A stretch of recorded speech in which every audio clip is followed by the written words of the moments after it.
May I now request Dr. Shashi Tharoor, the former Minister of State for External Affairs and Yechury, and also a contributor to the first volume, to give us the benefit of his insights. Sir. Honourable former Prime Minister Dr. Manmohan Singh, Honourable former Vice President Shri Hamid Ansari, Mr. Chidambaram, Mr. Yechury, my good friends Professor Ashis Nandy and Professor Tharoor, and of course Acharya from Penguin, ladies and gentlemen, friends. It's an extremely important initiative that we're here to celebrate that's been undertaken by the Samruddha Bharat Foundation. What we are trying, I think, in the course of this series of volumes to accomplish is something that many Indians need, which is a sharper ideological definition of the values that have sustained this country since independence 72 years ago, and which were taken for granted by too many of us for too long. In fact, it's impressive that the series editors, who are both scholars of considerable distinction from different fields, have actually planned 14 volumes and are assembling 140 academics, activists, policymakers to express their views on the issues here. We all know what's happening in the country. I won't belabor what every one of you, I'm sure, sees on your television screens, reads in your newspapers, and is anguished about in your own conversations. A fundamental assault on the foundational ideas of our freedom and of our republic is going on. And the need, the moral urgency of creating a positive and constructive alternative paradigm could not possibly be greater. If ordinary Indians have been seduced, cudgeled into supporting the ruling party, it becomes indispensable to re-articulate our values and what we believe in, the ideas we have held and the ideas we've retained from the freedom struggle. And of course, to convey them to people, because when they have that feeling of recognition that yes, these people are talking about things that we too believe in, that is when they will once again return to support the forces that support a progressive India and inclusive India. The essays in the book, of course, are offering very different but compatible visions of this. When I was growing up in India, unity in diversity was the most hallowed of our self-defining cliches. It's time, I think, to give it new content. And the book itself, in many ways, seeks to produce that unity out of diverse voices and diverse perspectives in a way that's very different from what the present government prefers, which is not really unity, but uniformity in the name of unity. I once again want to thank Gurdeep Sapal, the executive trustee here, Pushparaj Deshpande, the managing trustee, and the two volume editors for their tremendous initiative in putting this forward. This is going to be the first volume, the keystone of the arch, and many more will follow. But I certainly hope that all of you present will delve into these essays, read the book, and participate in the project of redefining and re-articulating an idea of India that is truly worth defending. Thank you very much, and Jai Hind.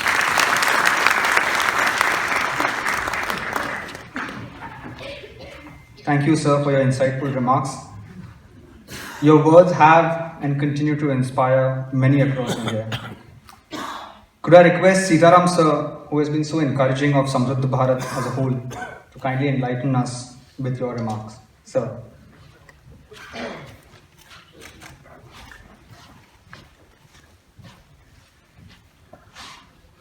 The Honourable former Vice President of India, Dr. Hamid Ansari,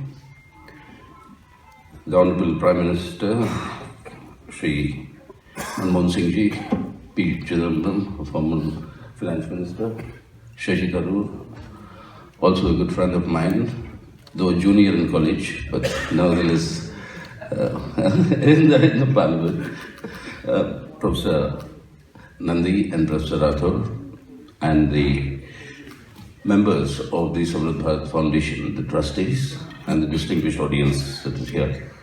I think this is an extremely timely venture that the Samrit Bharat his, Foundation has undertaken. And it's not an easy job to bring together 140 thinkers, the best of the minds together, to discuss this issue of the vision for India. And that vision for India, today we are at a defining point. The biblical age span of 70, which is what our republic is today, we are at a defining moment on what will be the future of this republic. And I think the energy that has come out with the youngsters today, the very redeeming factor, that the symbols of nationalism, so to speak, the Indian flag, the preamble of the Constitution, and the singing of the national anthem, these have become the standard slogans that are being raised in this movement that is there in the country today. And I think this will define which way we should move forward. But this, in a sense, is also a reflection or a continuation of the battle between three visions that emerged during our struggle for freedom and defining what India is all about. One, and the mainstream vision during our freedom struggle, was of course led by the then Congress, which recognized, and all three were born in the decade of the 1920s, which recognized that a country of such diversity and such plurality can never remain united unless there's a political structure that is founded on secular democracy. The other, to which I belong to, that stream, though I was born much later, after the Constitution was adopted, was the one that said, yes, absolutely correct, but it has to move forward. That the political independence we gain must be converted into the economic independence of our people and for social justice. And that will mean a continuing march towards socialist objectives. The third was an antagonistic vision that had a twin expression, which defined India, or sought to define India, on the basis of the religious affiliation of its people. And the twin that was born was that of the concept of an Islamic state and the Hindu Rashtra. And this battle between these three visions has been continuing for this century. And today we have reached a defining point of how the future of India will be shaped on the basis of which vision. And that is why I think this is a very, very important initiative and an effort that is being made.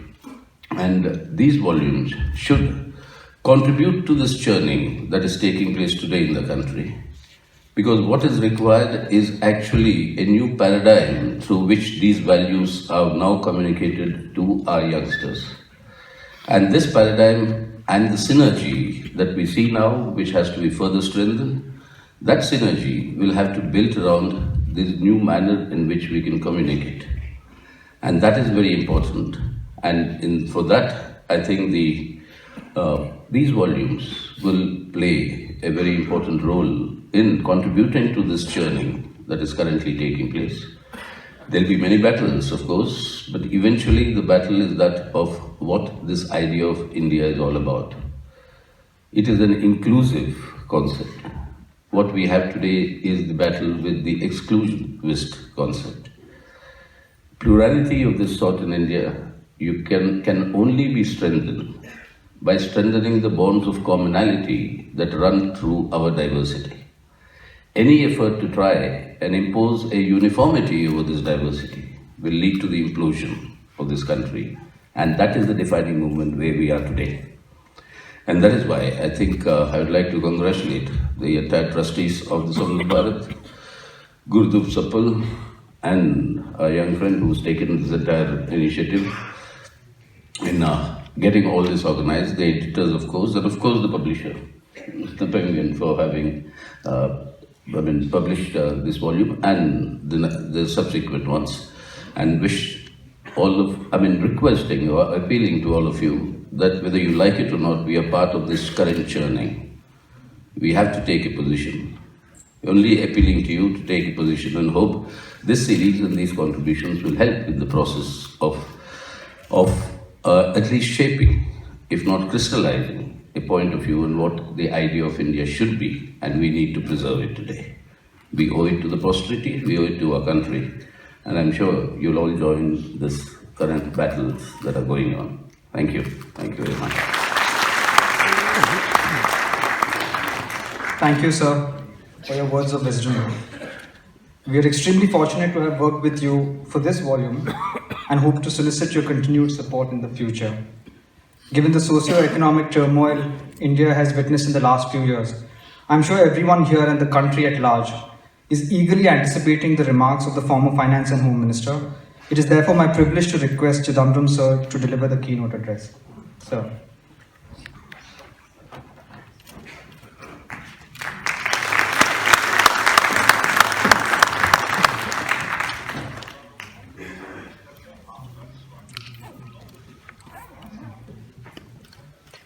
Respected Shri Hamid Ansari Shah, respected Dr. Manmohan Singh Ji,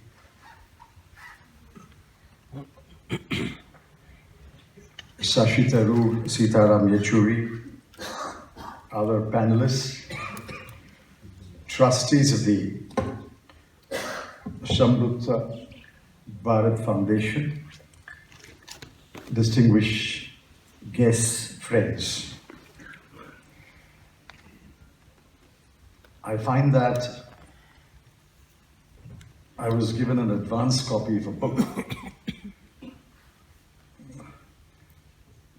I wanted to follow in the footsteps of Shashi and speak generally, but having received an advance copy of the book, I'm afraid I have to either confess that I have not read the book, or I've read the book and I will make certain comments on the book. This is not your ordinary book.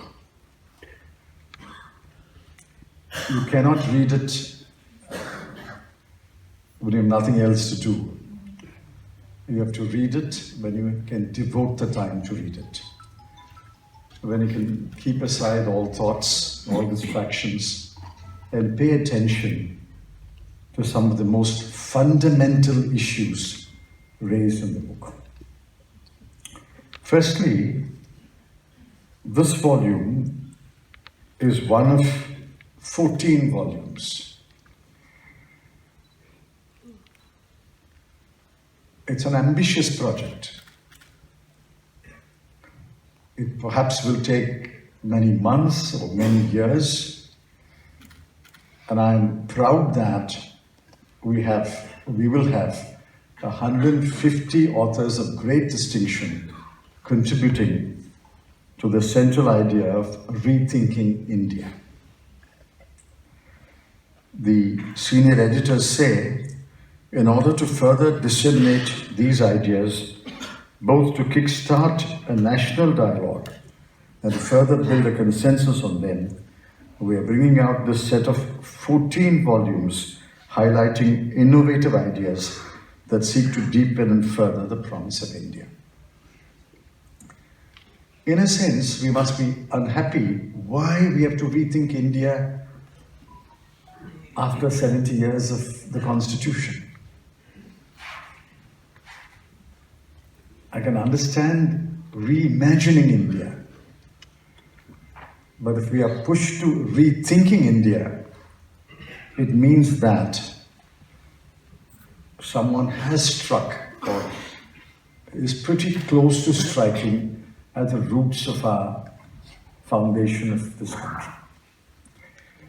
I sincerely hope I'm wrong, but if people are ready to strike at the very root, at the very foundation of what we have constructed as the Indian Republic 70 years ago, and have tried to nurture it in the last 70 years, perhaps the publishers, the editors, and the authors felt that the situation was so grave, it is no longer enough to reimagine India, it's no longer enough to remake India, it's no longer enough to rebuild India, it's no longer enough to renew our promise which we made to ourselves 70 years ago, but the time has come to rethink India. Now, what is this new thinking? Some of these essays question ideas that you and I have accepted for long.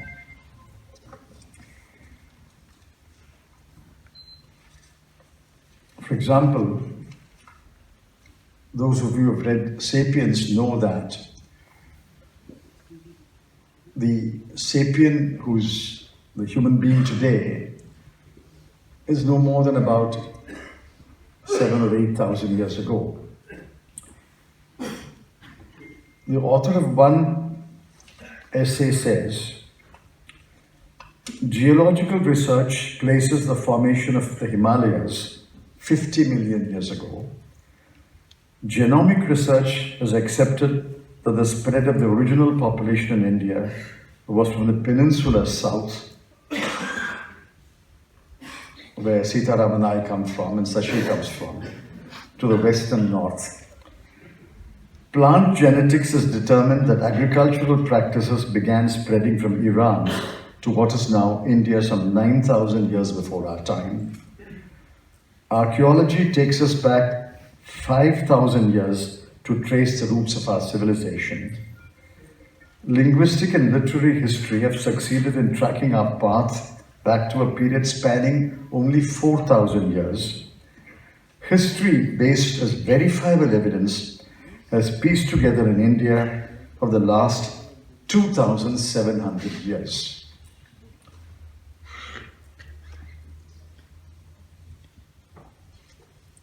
Shashi adds in his essay something which is obvious but it didn't strike me.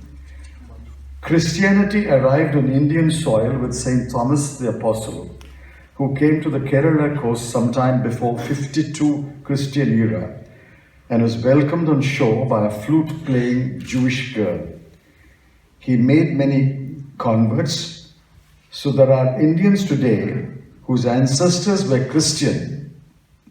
Up to that is obvious. The rest is true but not very obvious. Well before any Europeans discovered Christianity. Well before Americans discovered Christianity. So in a sense, India is a Christian nation before Europe became a Christian continent and America became a Christian nation. Thank you for highlighting this point. Now what are we told?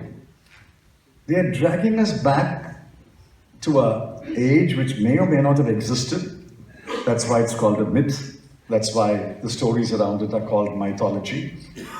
And they're asking us to imagine that we will recreate that age, where our cultural and literary history is only 2,700 years old.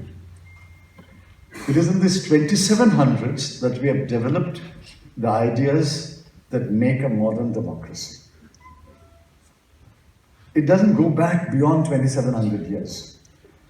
Maybe more archaeological evidence may take it back another 1,000 years, but surely it will not go back more than 4,000 years. In these 3,000 or 4,000 years, the human race has built many institutions, many structures. The most important, I think, is democracy. And we have built those structures by building them on the foundations of some very seminal and fundamental ideas. One of the most fundamental ideas of a modern democracy is secularism. There are several essays which debate what secularism is, what secularization is. I think each one of you should get a copy of the book and spend time reading and understanding it. These are very complex issues that are being debated very profoundly.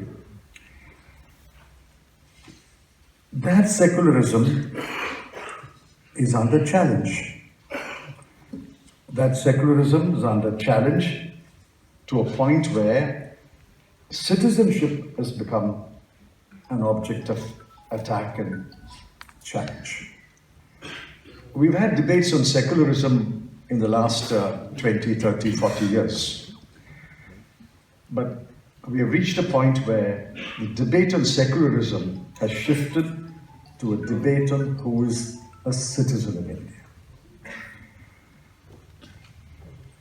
Somehow these two issues have been conflated. If you are secular today,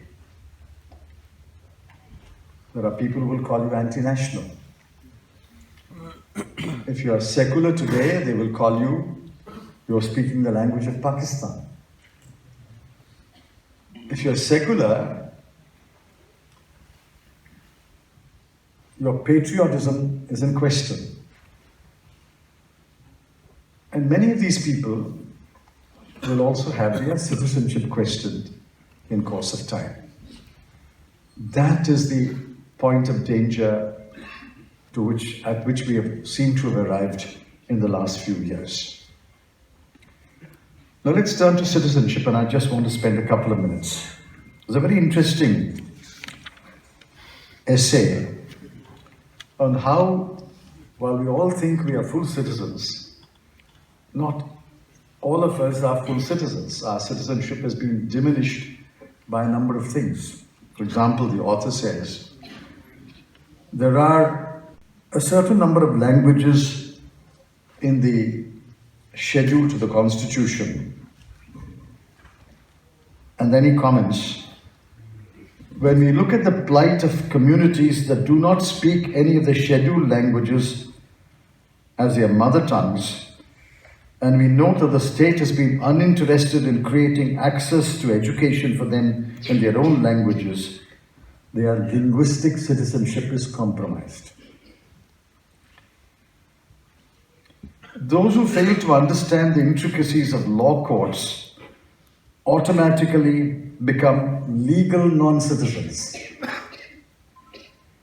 Those who have bank accounts or Aadhaar cards of some degree of genuine economic citizen status, those who do not, lose out a part of economic citizenship. In the digital world, if internet is denied to you for 7 months, you are diminished as a digital citizen. So I think these essays open up our minds to various aspects of citizenship and the various nuances of citizenship and how each one could, in one way or other, be a diminished citizen. But if citizenship is taken away from millions of people, the simple political citizenship is taken away from millions of people, how diminished they will become. I think there are serious concerns, and these concerns have been addressed in these essays, and I urge you to read them. Finally, there's one essay which encapsulates the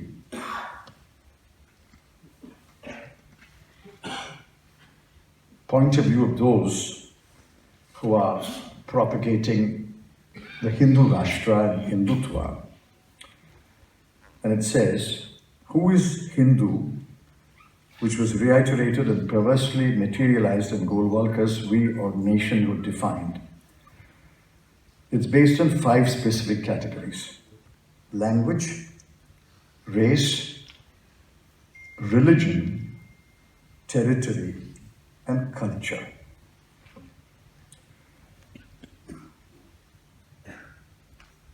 What the founding fathers of India did, I believe they tried to do, Jawaharlal Nehru and Dr. Ambedkar and others, was to build a concept of citizenship that will be based on the Constitution, a constitutional citizenship, rather than a citizenship that is based on language, race, religion, territory, and culture. The essay goes on to argue that each one of these are incomplete ideas.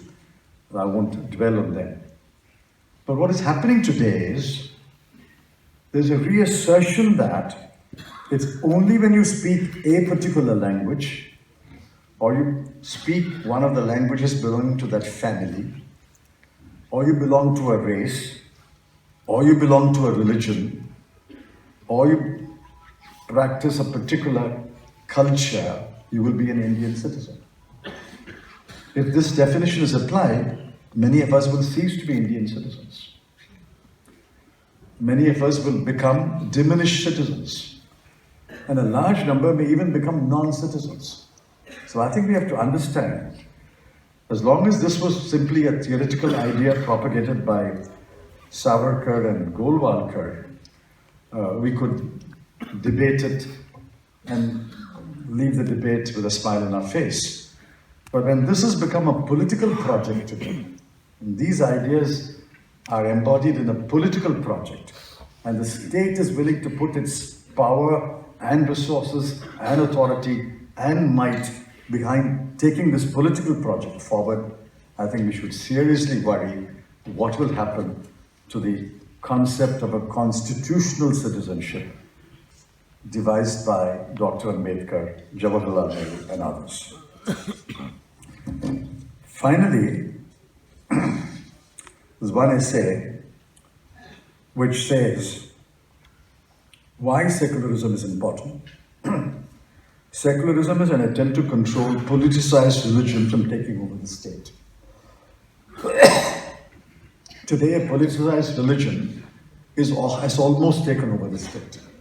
It has almost taken over all the institutions. Many institutions have been captured by those who subscribe to this politicized religion. If you don't belong to that religion, even if you belong to that religion, but if you don't subscribe to the politicization of that religion, you have no place in many institutions of India today. Finally, an essay argues for constitutional morality. I urge you to read that. The one sentence that I want to leave you with is the contrast between what Gandhiji said and did and what Hitler did. Both were more or less contemporaries.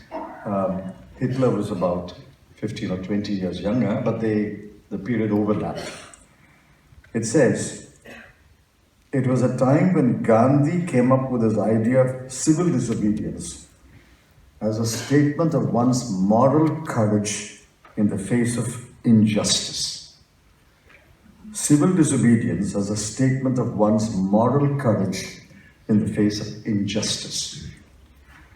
And I'm very proud that people who we thought will not come out of their homes, will not come out of the streets, will not brave the cold and the water cannons and the lathis and even the bullets, are now actually practicing the civil disobedience of Gandhiji. On the contrary, Hitler's view was demanding complete obedience towards the supreme leader. We have examples today in India, in Delhi, of civil disobedience as a statement of one's moral courage against injustice. We have also examples of people demanding complete obedience to the supreme leader. I'll leave that thought with you. Thank you.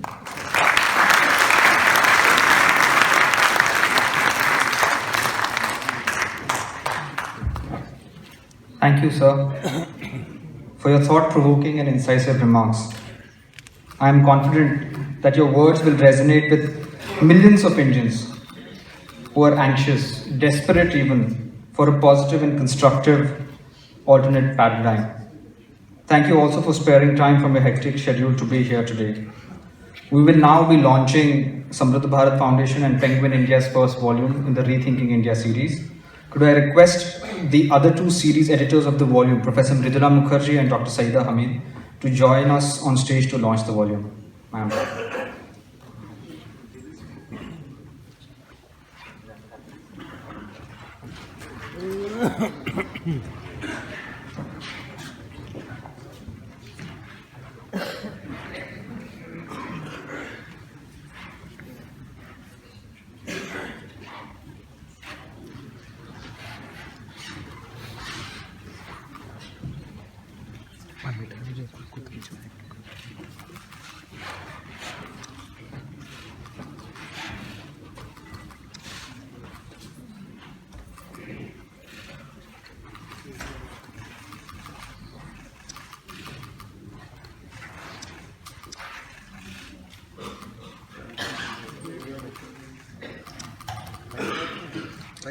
Thank you.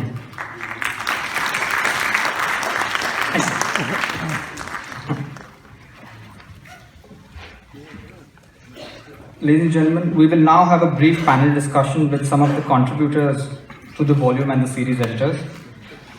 In that context, may I request Dr. Saeeda Hamid, Professor Mridula Mukherjee, Professor Ashis Nandy, Professor Akash Singh Rathore, and Navdeep Singh Johar to kindly stay back on the stage for the discussion.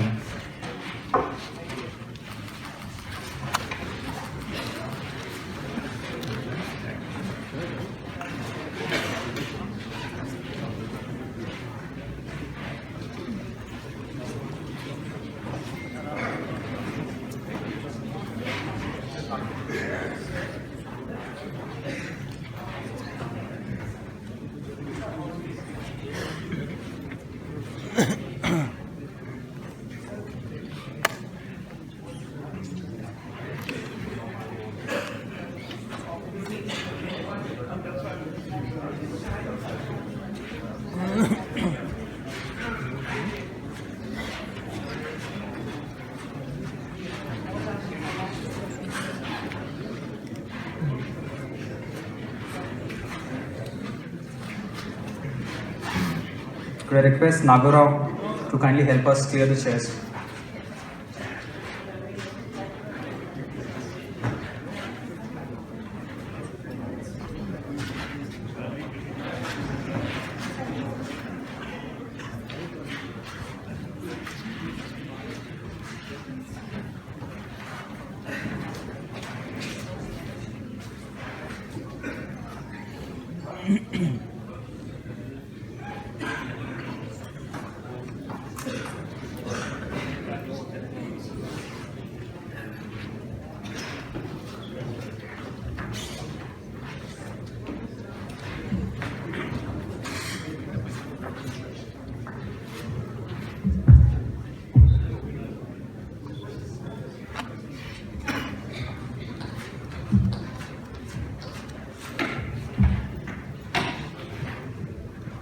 So thank you very much for being here tonight. There's one thing I have to do which will embarrass my daughter very much, but she's desperate to meet Dr. Shashi Tharoor, so will you please... She came here for you, not for me. She's Amaya. All right, with that done, we can get back to our business. Have you not? Oh.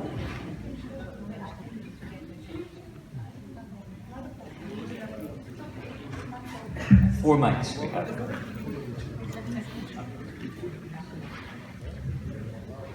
So we're here to discuss this book which has been described in its contours by the speakers before in a manner that I think suggests its importance.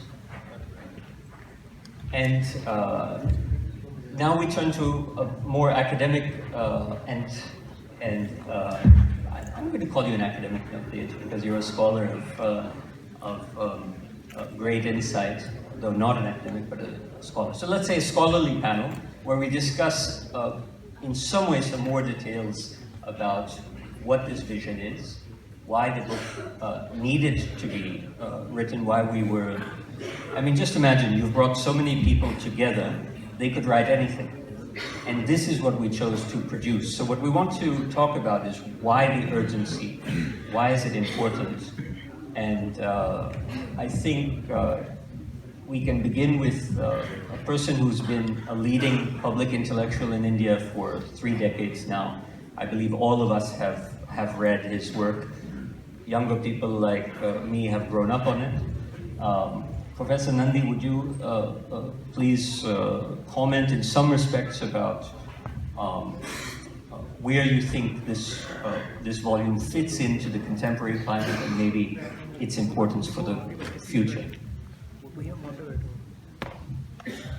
Well, perhaps I should start by saying that it was not always that visions were in the future, located in the future. For instance, both Indian civilization, let us call it Indic civilization, to distinguish it from the Indian nation state,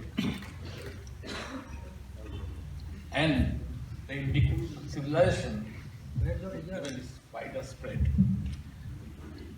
as well as Chinese civilization,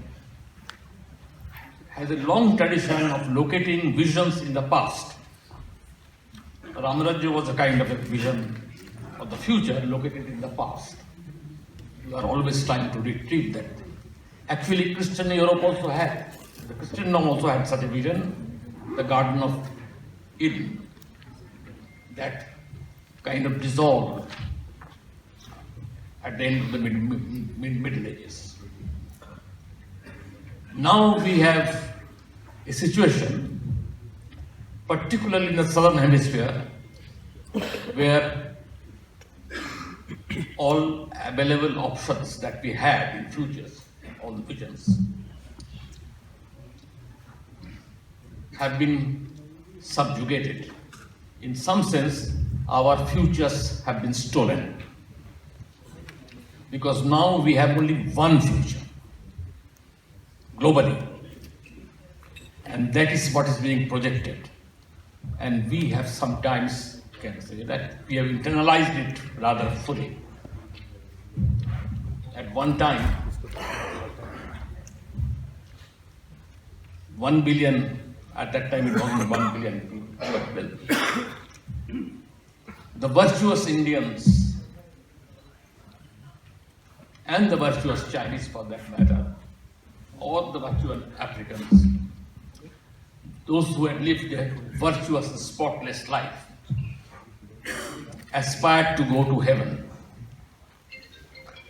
Now they aspire to go to New York. It is not that this came in a day or two. I mean, we also aspired at one time to go to London after we died, after leading a good life. And in the interim period, we also occasionally aspired to go to Moscow after our death, or Beijing. But now, at the moment, we know what is our future. It has been laid out, and we have only the right to cross the T's and dot the I's as far as our visions are concerned. Now, we hope this book and the other 13 volumes which we expect would come out will project a vision of the future, not only for India, but other societies which do believe that other options exist, that all options have not been exhausted by the future we have been handed. And there are arguments about that. Already many scientists have begun to talk about not leaving any vision for the future because they see it as very dark, particularly because of the rising environmental crisis. In some ways, our futures are also now under threat. And let me point it out, he has talked about scholarly discussion. Let me at least present the point of view of my discipline, psychology. To us, the future is not in the future. The future exists now in our mind. We define the future or want the future. We pine for a future which is within us at this point of time. Exactly as the past is not outside there in our archives, and with an objective study we can recover it. Whatever past we recover is our construction on the basis of available data, available insights. It is the past as it exists now. So this moment is the moment where past and the future meet.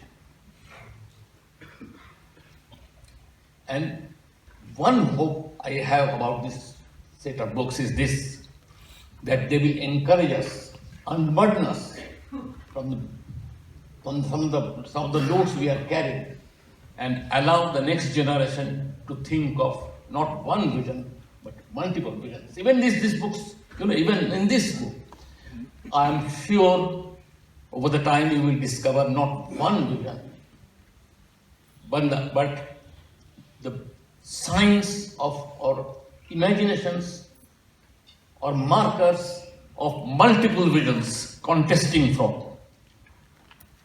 recognition. And that's the way this civilization has always lived. Our diversity is not something imposed on us. Our diversity is a diversity of choice. We do believe in this civilization. This is the civilization of North. Do believe that diversity is natural and absence of diversity is a marker of death. Because this civilization has survived over the centuries with different visions and different constructions of the past contesting. And that context, that dynamics has allowed us to maintain a certain balance which many other civilizations have not been able to manage. Most civilizations have disjunctive pasts and disjunctive presence. Our civilization, that is a continuity. I say this because not to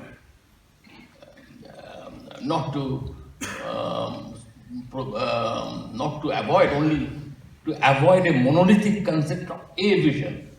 I like to believe that with this idea of a vision, that vision, singular, is actually the vision you can yourself nurture and project and protect after reading these books out of the multiple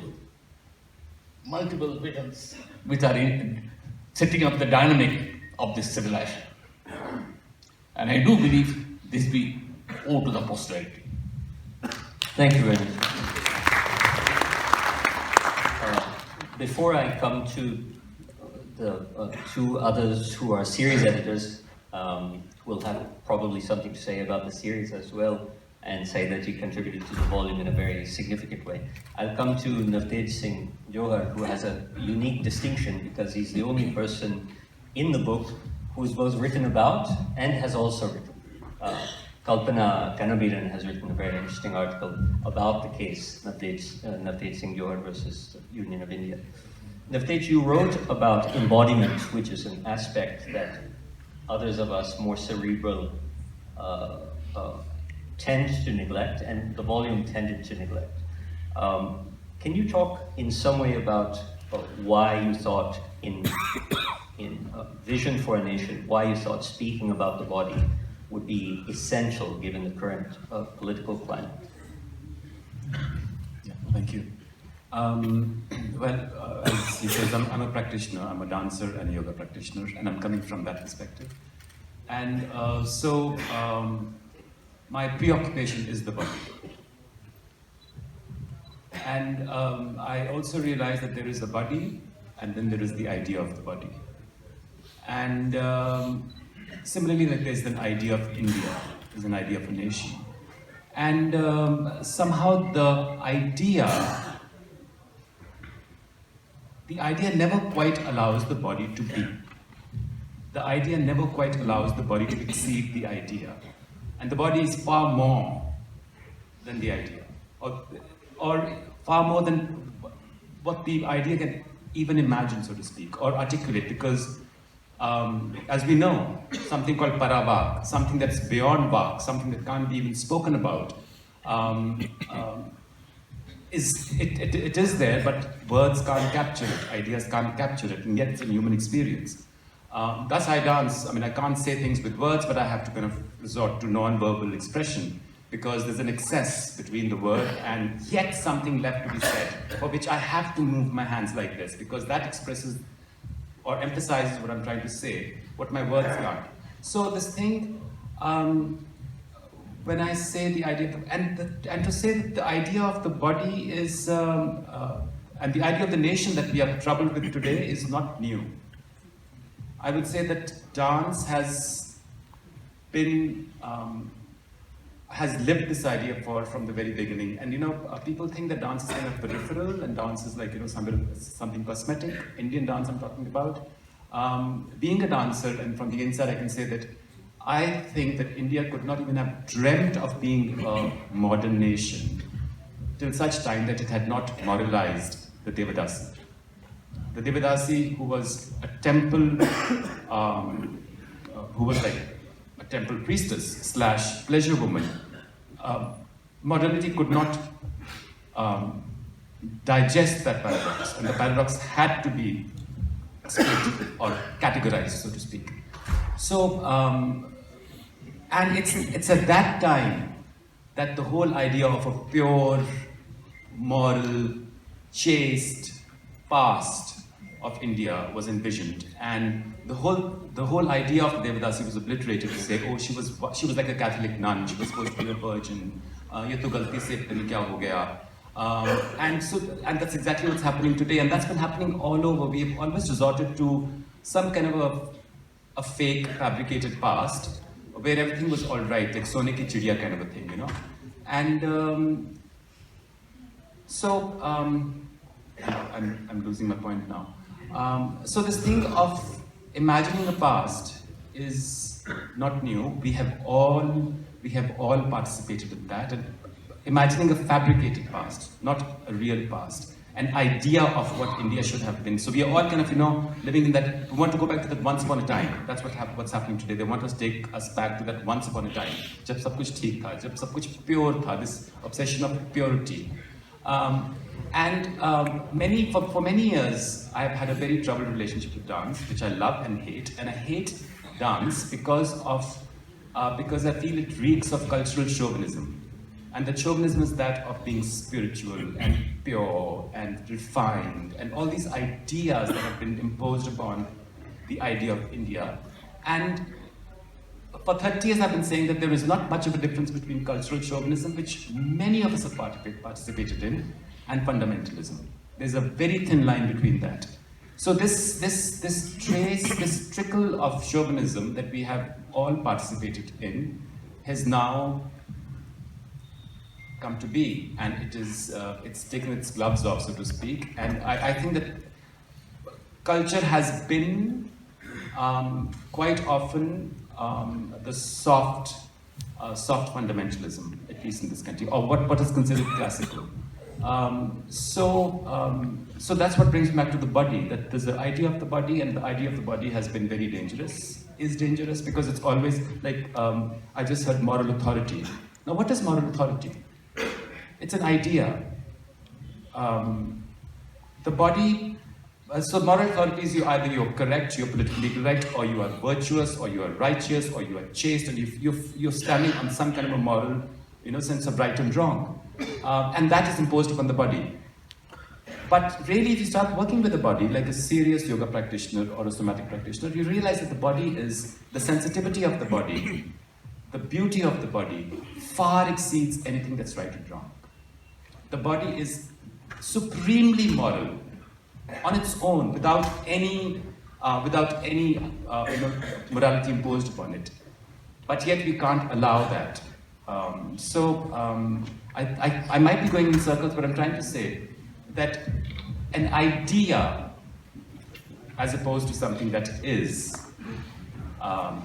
dangerous, and we need to be, and even idealisms can be dangerous, and we need to really look at them and also critique and take stock of our own ideas that we've kind of been with for so long. Thank you, Navtej.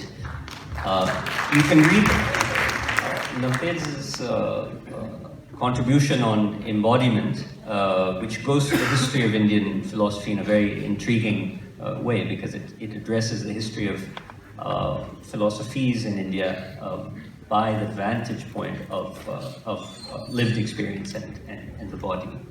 Another contribution, which in fact moved me and several others to tears, was that by Dr. Saida Hamid, whose essay spoke about not so much the future of India, but the way that a kind of past that had opened up so much possibility for the future has been closed off.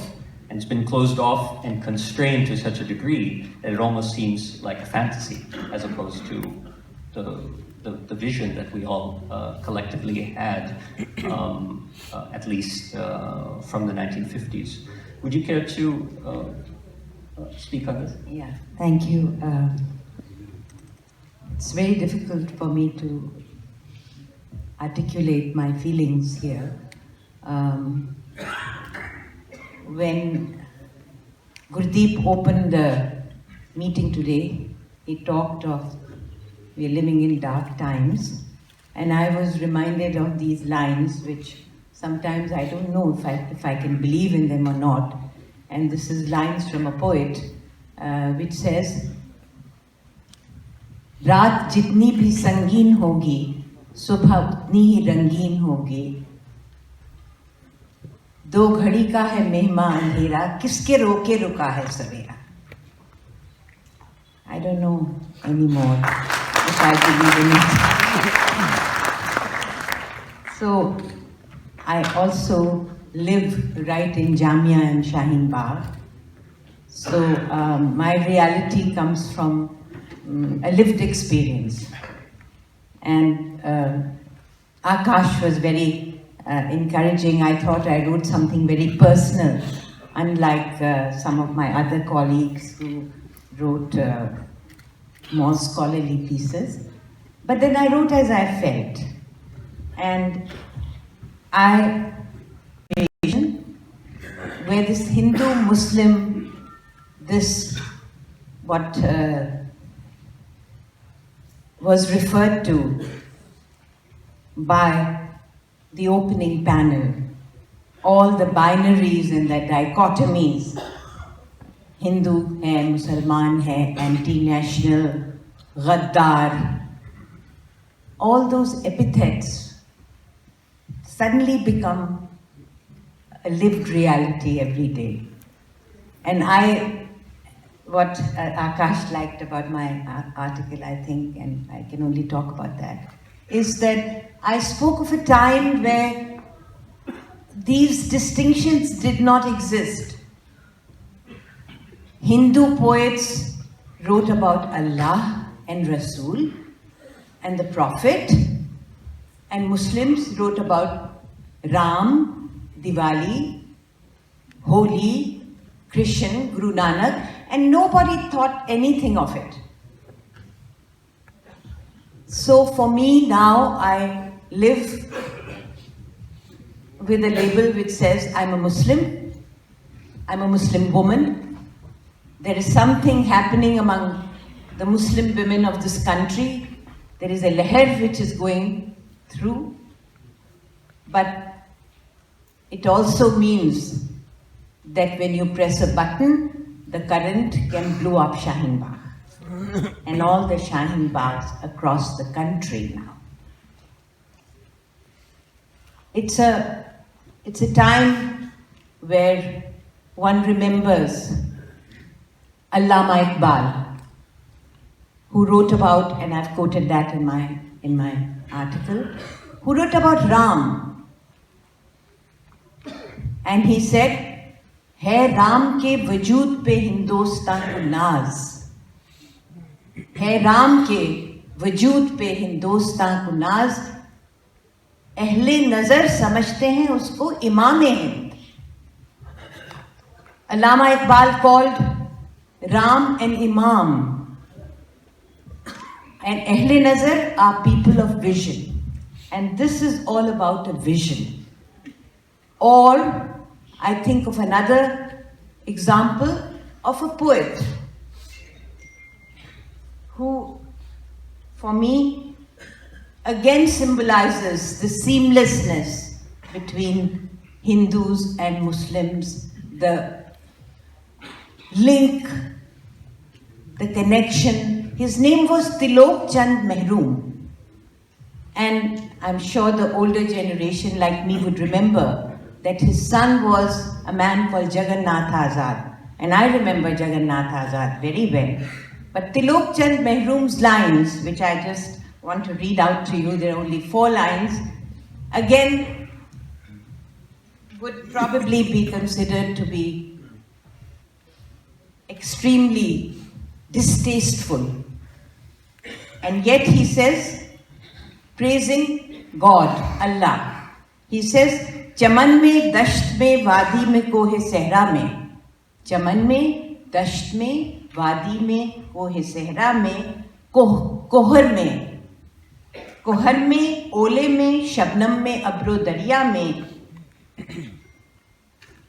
Sharar में, शोले में, आतिश में, बरते सीना में, all elements of nature, whether it is kohra, whether it is an ola, whether it is shabnam, whether it is abr, whether it's darya, whether it's sharar, whether it's atish, whatever the elements of nature, he says, chaman mein, dasht mein, wadi mein, kohe sehra mein, kohur mein, ole mein, shabnam mein, abro darya mein, shami mein, gul mein, naseem mein, masarrat afza mein, naseem means the breeze, masarrat afza means what gives pleasure.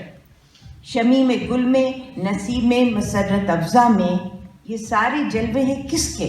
खुदा के जलवे हैं. So, Allama Iqbal talks about Ram and Tilok Chand Mehroom talks about Khuda. And that is, to me, that was India. That was the India where Muslims like me, Maulana Azad was one person who spoke about it and he actually defined what it means to be a Muslim and to be an Indian. This was the country I loved, I still love, but I feel now that I am, what am I, a Ghaddar? Am I anti-national? All of those epithets now come to me every single day of my life. And this volume must be read because for me this volume is that रात जितनी भी संगीन होगी, सुबह उतनी रंगीन होगी, गम न कर गर है बादल घनेरा, किसके रोके रुका है सवेरा. This book is about that Savera. Thank you. Thank you so much. Professor Abdullah, we leave the last word to you. As a series editor, you've envisioned the whole project, and if you give the final words for the panel. Well, I think many people before me have talked about what the conception of the project is. It is to bring together multiple visions on different aspects, on a variety of aspects, which address themselves to all facets of Indian society, politics, culture, the range. The idea is also to address issues of caste, of gender, of ethnicity, not just politics and economics, but of agriculture, of employment. So it's a very broadly conceived project. But what I would like to emphasize here is that the vision that lies behind this search for a new vision is very much the vision of India's freedom struggle. Sitting here in Jawahar Bhavan today, and I want to say that to you, who can you ever think of yourself as a Ghaddar with Jawaharlal Nehru's protective aura, which still stays with us? I think that this is the vision which very much is alive, and it comes through in the articles which have so far come out in this book, in some of them more overtly. For example, the one written by Shashi Tharoor, which I think where he conceptualizes the whole idea of the Indian nation very much in the terms in which the freedom struggle saw it. I would like to just, for example, a couple of quotations from Mahatma Gandhi would, exactly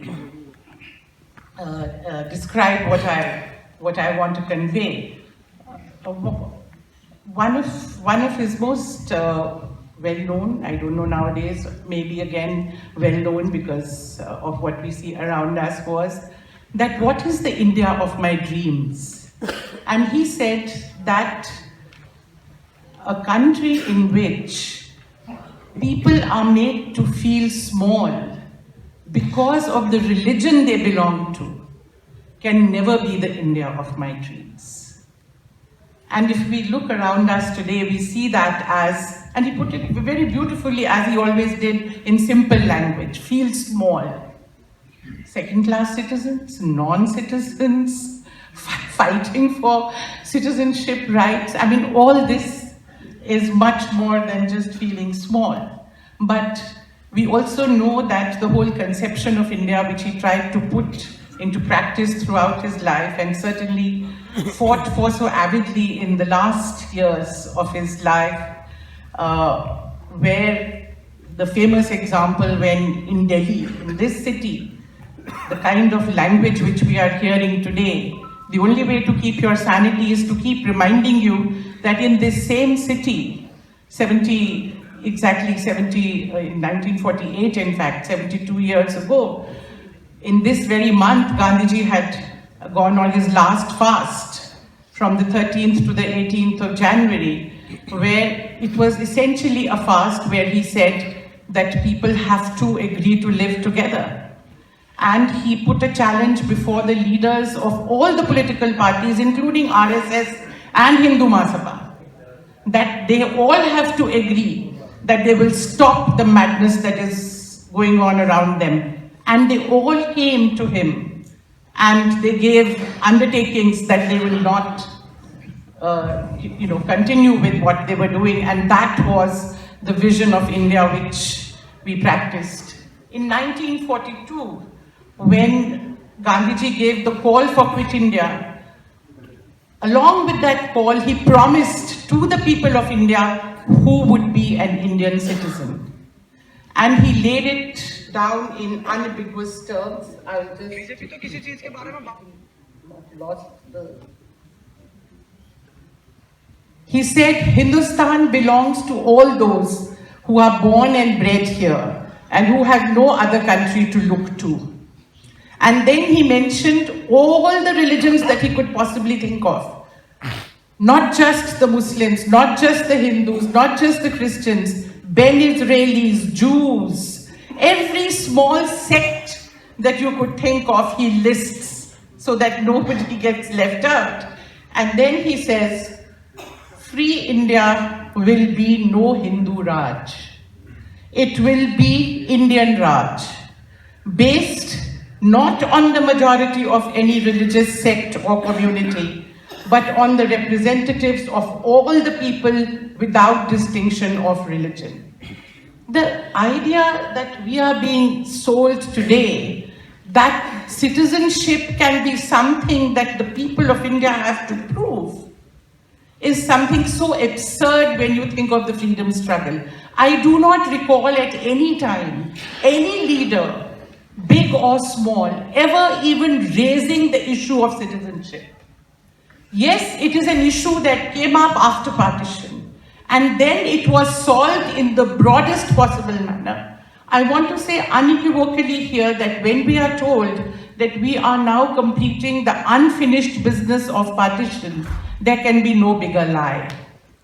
The business of partition was finished very efficiently, very humanely, in fact, in a manner that has probably not been done in any other part of the world. The refugee settlement program of the government of India was remarkable in its scope, in its width, and the rapidity with which it actually functioned. Little has been actually written on it, but there is some good work which tells us, Faridabad, so many townships came up to house the people. So, and any conception of that having laws where people who were persecuted in parts of India that had been divided from India, that there was no place. It was no question. The laws were there. They functioned, and people came back and forth happily. For years on end, we know that. People went off to Pakistan, they came back. People from Bangladesh came, went back. So this thing that we are now being told, that is an unfinished business of Pakistan, of partition that we are now sorting out, is something that I think we need to question. And for that, I think we need, for the development of this vision for the future, it is very necessary, just as you said, to base ourselves on our civilizational vision. But I think that civilizational vision got embodied and got expressed in our freedom struggle. And it is through that, I think, that in the next stage now, when we are fighting a battle for survival, in a sense, as a civilization, as a nation, as a people, it's that vision that we think will take us forward. And that's the spirit with which these volumes have been conceived of. Thank you. Thank you so much, Professor Mridula Mukherjee. Pushparaj, we'll have you now on the stage. I'd like to thank the panelists very much for the conversation about the book. The Rethinking India series in this truly unprecedented times. May I now request Dr. Shashi Tharoor, the former Minister of State for External Affairs and Yechury, and also a contributor to the first volume, to give us the benefit of his insights. Sir. Honourable former Prime Minister Dr. Manmohan Singh, Honourable former Vice President Shri Hamid Ansari, Mr. Chidambaram, Mr. Yechury, my good friends Professor Ashis Nandy and Professor Tharoor, and of course Acharya from Penguin, ladies and gentlemen, friends. It's an extremely important initiative.